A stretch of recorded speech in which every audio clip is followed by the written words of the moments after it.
Hello friends, welcome back to our channel కృషి ముచ్చట్లు. Last వీడియోలో మనం యూఎస్ఏలో స్కూలింగ్ డివిజన్స్ గురించి ఎక్స్ప్లెయిన్ చేసుకున్నాం. ఈ వీడియోలో కొంతమంది వ్యూవర్స్ నన్ను అడిగారు, మేమిద్దరం జాబ్ చేస్తున్నాము, సో కిడ్ని 2 years ఉన్నారు, ప్లే స్కూల్స్ ఉంటాయా అని డిస్కస్ చేయమన్నారు. సో ఈ వీడియోలో డిస్కస్ చేసుకుందాం. So get in to the video.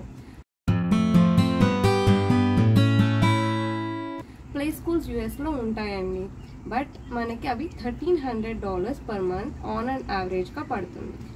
And ఇవి మనం $1,300 చాలా కాస్ట్లీ అని అనుకుంటున్నారా? బట్ ఇక్కడ మనము అది కూడా ఆప్ట్ చేసుకోవచ్చు. వీక్లీ వన్స్ పంపించవచ్చు, వీక్లీ ట్రైస్ పంపించవచ్చు, అండ్ హాఫ్ డే పంపించవచ్చు, ఫుల్ డే పంపించవచ్చు. మీరు ఆప్షన్ ఆప్ట్ చేసుకున్న దాన్ని బట్టి ఆ ప్రైజింగ్ అన్నది డిపెండ్ అయి ఉంటుంది. అండ్ ఇక్కడ మనకి 3 years కంప్లీట్ అయిపోయాక మరి కిడ్నీ ప్రీ స్కూల్లో జాయిన్ చేయొచ్చా అని క్వశ్చన్ కూడా ఉంటుంది. అది ఫీజు ఎలా ఉంటుంది అని అనుకుంటున్నారా? వాటికి కూడా ప్రీ స్కూల్లో కూడా జాయిన్ చేయొచ్చు.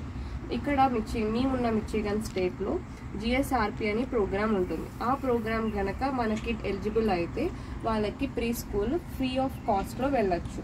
అండ్ ట్రాన్స్పోర్టేషన్ మటుకు మనమే అరేంజ్ చేసుకోవాలి. ఏదైతే play school or preschool మనమే ట్రాన్స్పోర్టేషన్ పికప్ అండ్ డ్రాప్అప్ మనమే ఉంటుంది. ట్రాన్స్పోర్టేషన్ స్కూలింగ్ ప్రొవైడ్ చేయదు. అండ్ స్కూలింగ్ GSRPలో ఫ్రీ. అది మొత్తం ఎలా డిపెండ్ అయి ఉంటుందంటే పేరెంట్స్ ఇన్కమ్ మీద డిపెండ్ అయి ఉంటుంది.